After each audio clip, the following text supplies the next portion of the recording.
Bonjour à tous et surtout bonjour aux amoureux parce que je pense que c'est surtout vous qui allez regarder ma vidéo. Et pour l'occasion, j'ai décidé de vous préparer un menu plein d'amour, vous allez voir. L'année dernière, c'est vrai que je vous avais préparé un menu un petit peu sophistiqué, donc si ça vous intéresse, je vous mettrai le lien dans la barre d'infos. Cette année, j'avais envie de quelque chose d'un peu plus léger, avec plein de cœur, du rose, plein d'amour, vous allez voir. Alors déjà, la première chose à faire si vous n'avez pas d'emporte-pièce en forme de cœur, il vous suffit simplement de découper comme ça un petit cœur dans un morceau de carton propre. Donc je commence mon menu avec l'entrée, enfin c'est plutôt un apéritif, vous allez voir, c'est vraiment très simple. Il vous suffit simplement d'une pâte feuilletée et de votre emporte-pièce comme ça ou de votre patron en forme de cœur et vous allez venir découper des petits morceaux de pâte feuilletée. Essayez de bien rapprocher les formes pour éviter de gâcher de la pâte. Donc voilà, moi j'avais une grande plaque de pâte feuilletée, donc j'ai fait uniquement la moitié, j'ai réservé le reste pour une prochaine recette. Je place ensuite assez délicatement pour éviter de les déformer mes petits cœurs sur une plaque de papier sulfurisé et je vais venir les badigeonner avec un petit peu de beurre fondu.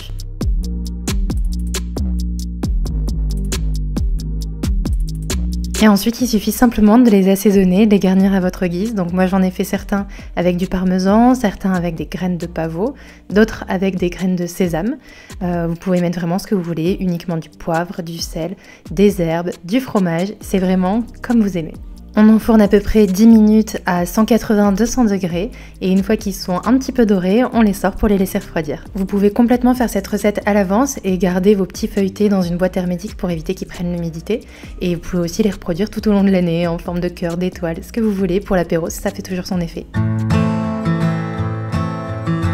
Passons maintenant au plat principal. Je vous l'avais dit, on va pas faire du raffiné, on va faire un hamburger en forme de cœur. Honnêtement, on est d'accord que tout le monde aime le hamburger, donc c'est un petit peu la valeur sûre. Et vous allez voir, je vais vous prouver que le hamburger peut être tout aussi sexy. Donc je découpe mes pains hamburger en forme de cœur. Et si vous avez le courage, vous pouvez aussi faire vos propres pains hamburger directement façonnés en forme de cœur. Donc je récupère mon petit dessin que je vais placer sous une feuille de papier sulfurisé et façonner cette fois mon steak haché en forme de cœur.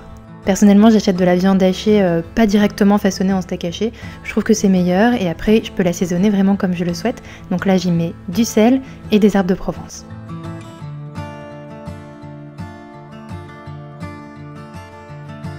Dans une poêle, je viens faire fondre une noisette de beurre et je vais venir faire toaster comme ça mes pains hamburger.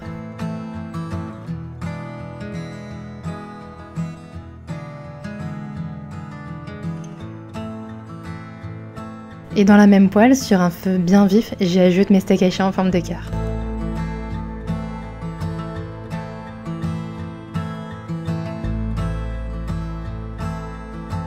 Donc on fait bien cuire des deux côtés. Moi j'ai remis un petit peu d'herbes de Provence et ensuite j'y ajoute du fromage. Alors là vous pouvez mettre le fromage que vous souhaitez, du cheddar si vous voulez faire classique, du brie. Personnellement j'ai mis du Munster.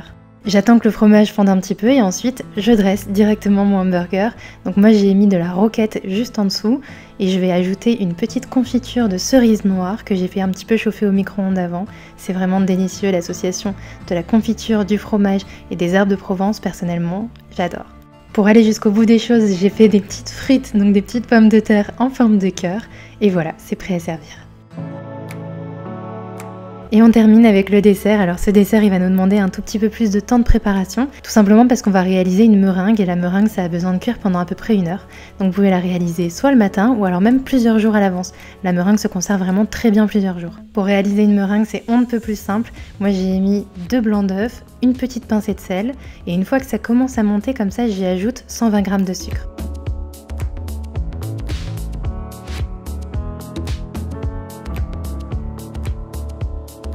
Je viens ensuite mettre ma meringue dans une poche à douille. Personnellement, je n'ai toujours pas de poche à douille, donc j'utilise toujours un sac congélation. Franchement, ça fait tout à fait l'affaire. Donc je mets tout comme ça dans mon sac congélation, je ramène tout dans un coin, je coupe et ensuite je peux m'en servir comme poche à douille. Évidemment, on fait ça jusqu'au dessert. Je récupère mon dessin en forme de cœur et je viens dessiner 2 cœurs de meringue.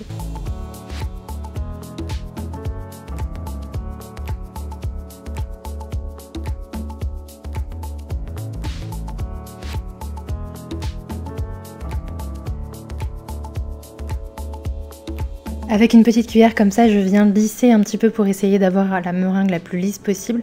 Vous allez voir en fait au moment de la cuisson, vraiment la meringue se fige, elle va jamais se tasser, gonfler ou quoi que ce soit. Et comme il me restait encore un petit peu de meringue, j'ai fait des petits tas comme ça. Et ça c'est pareil, vous pouvez le mettre dans une boîte hermétique et ressortir vos petites meringues pour le café. Pour la cuisson de la meringue, c'est à peu près 1 heure à 120 degrés. En attendant, on prépare la chantilly parce que c'est vrai que je vous l'ai pas encore dit, mais entre ces 2 cœurs de meringue, on va y mettre de la chantilly et des fruits rouges. Pour être sûr de réussir la chantilly, personnellement, je mets tout au congélateur. Le fouet, le bol et la crème. Je commence à battre la crème à vitesse moyenne, il faut qu'elle fasse des petites bulles comme ça, et ensuite j'y ajoute 70 g de sucre glace. Vous allez voir, la crème épaissit vraiment petit à petit.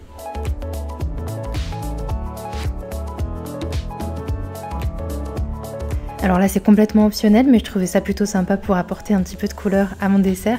J'ai mis quelques petites gouttes de colorant rouge pour avoir une crème chantilly rose.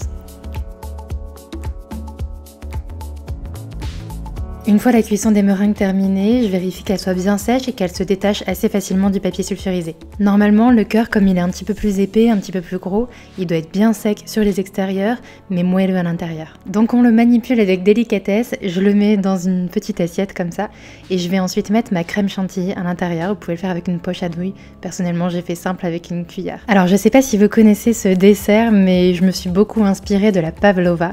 Donc j'y ajoute des fruits rouges, c'est des fruits rouges surgelés que j'ai passé un petit peu au micro-ondes pour qu'ils décongèlent et qu'ils soient un petit peu confits comme ça. Donc j'en mets bien au cœur. Et en fait, les fruits rouges vont apporter un petit côté acidulé qui va adoucir le côté sucré de la meringue et de la chantilly. C'est vraiment un dessert délicieux, franchement je vous invite à le tester.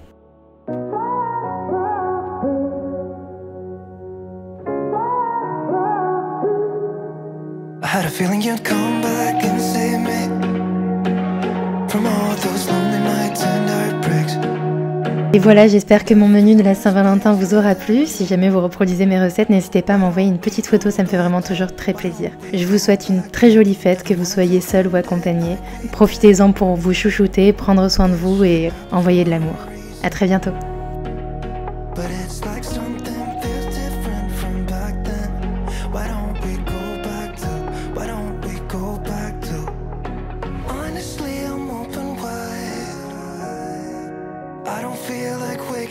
Without you by my side, I still see your silhouette.